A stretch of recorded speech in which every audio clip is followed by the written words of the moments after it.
शायद आप जानते हो कि हमारा माइंड लेफ्ट और राइट माइंड में बटा हुआ है। ये एनाटॉमिकली सेपरेट होने के साथ साथ अपने कामों में भी बहुत अलग अलग हैं। हम कह सकते हैं कि हमारी बॉडी के लेफ्ट एंड राइट साइड्स के खुद के अलग अलग राइट एंड लेफ्ट माइंड है।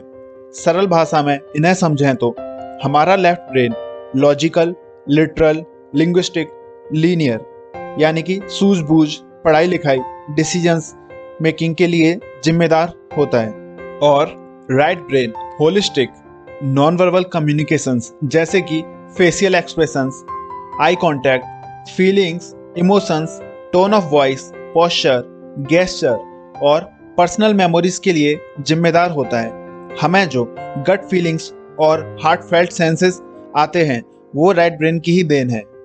जब हम बड़े होते हैं तो हमारा लेफ्ट माइंड जागरूक होने लगता है, लेकिन शुरुआती डेवलपमेंट के दौरान हमारा राइट माइंड डोमिनेंट रहता है, खासकर पहली 3 से 4 सालों में। छोटे बच्चे इस वजह से अपनी फीलिंग्स लॉजिकली और शब्दों में व्यक्त नहीं कर पाते और वो अपनी जिंदगी उसी पल में जीते हैं जिसमें वे होते हैं।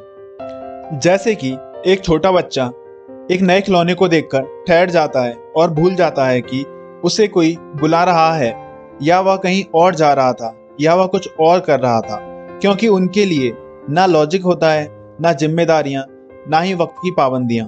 जब आपका बच्चा क्यों और वाई बोलने लगता है तो हमें समझ जाना चाहिए कि यह अब लेफ्ट ब्रेन के डेवलपमेंट की बारी है, जो डेवलप होना शुरू हो चुका है। अक्सर हमारे बच्चे ऐसा क्यों करते हैं, वो इसी लेफ्ट ब्रेन की देन है।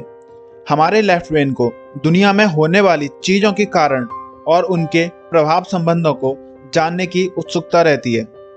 एक बैलेंस्ड, मीनिंगफुल और क्रिएटिव लाइफ जीने के लिए हमारे लेफ्ट और राइट ब्रेन को मिलकर काम करना बहुत जरूरी है।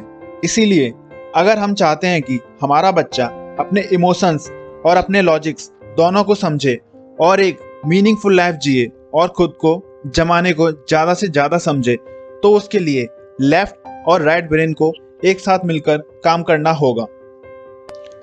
जैसा कि हम अक्सर क्रिकेट, फुटबॉल या कोई भी खेल हो उसमें देखते हैं कि हर खिलाड़ी एक दूसरे से परस्पर तालमेल रखकर खेलते हैं और इसी वजह से एक बेहतर परफॉर्मेंस दे पाते हैं। इसी को टीम वर्क कहते हैं। जैसे कि ज़्यादातर चीज़ों के पीछे कारण होता है, उसी तरह हमारे ब्रेन के 2 साइड्स होने की अपनी वजह है। इसी डिवीज़न के चलते हम जटिल से जटिल लक्ष्य को प्राप्त कर पाते हैं। जब हमारे लेफ्ट एंड राइट ब्रेन मिलकर काम नहीं करते तो हमें प्रॉब्लम्स बड़ी लगने लगती हैं।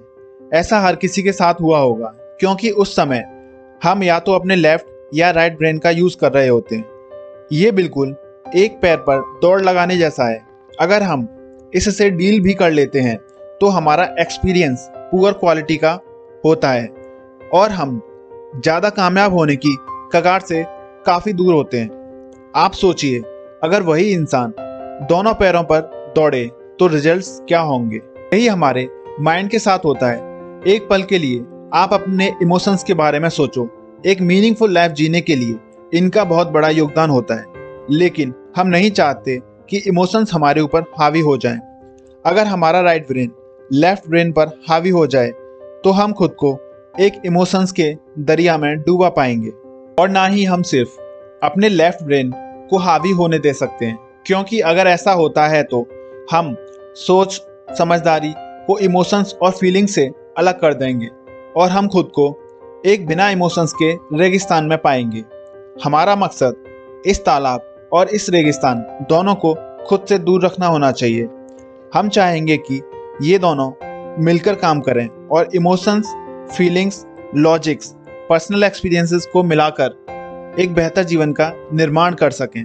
यहाँ हमें इस बात पर ध्यान देना चाहिए कि हमारे बच्चों के सिर्फ इमोशंस के तालाब ही एक प्रॉब्लम नहीं है, साथ ही अगर हमारा बच्चा एक बिना इमोशंस के रेगिस्तान में भी है तो ये भी उसके लिए बिल्कुल हेल्दी नहीं है। हम नहीं चाहते कि हमारे बच्चे हर्ट हों, लेकिन साथ ही में हम ये भी चाहते हैं कि हमारा बच्चा मुश्किल घड़ी को ना सिर्फ संभालना सीखे बल्कि उस मुश्किल घड़ी से कुछ लेसन्स भी सीखे। जब हम अपसेट होते हैं तो हम खुद को इस इमोशंस और फीलिंग वाले राइट ब्रेन से लॉजिकल लेफ्ट ब्रेन की तरफ शिफ्ट करके, जैसे कि अपसेट के वक्त खुद को स्ट्रांग बोलकर ऐसा कुछ नहीं होता, ये सब तो चलता रहता है बोलकर सेफ महसूस कर सकते हैं। लेकिन जब हम लेफ्ट साइड की ओर शिफ्ट कर रहे होते हैं तो हम एक अपने इम्पोर्टेंट पार्ट को नकार रहे होते हैं, जिसे हमें स्वीकार करने की जरूरत होती है।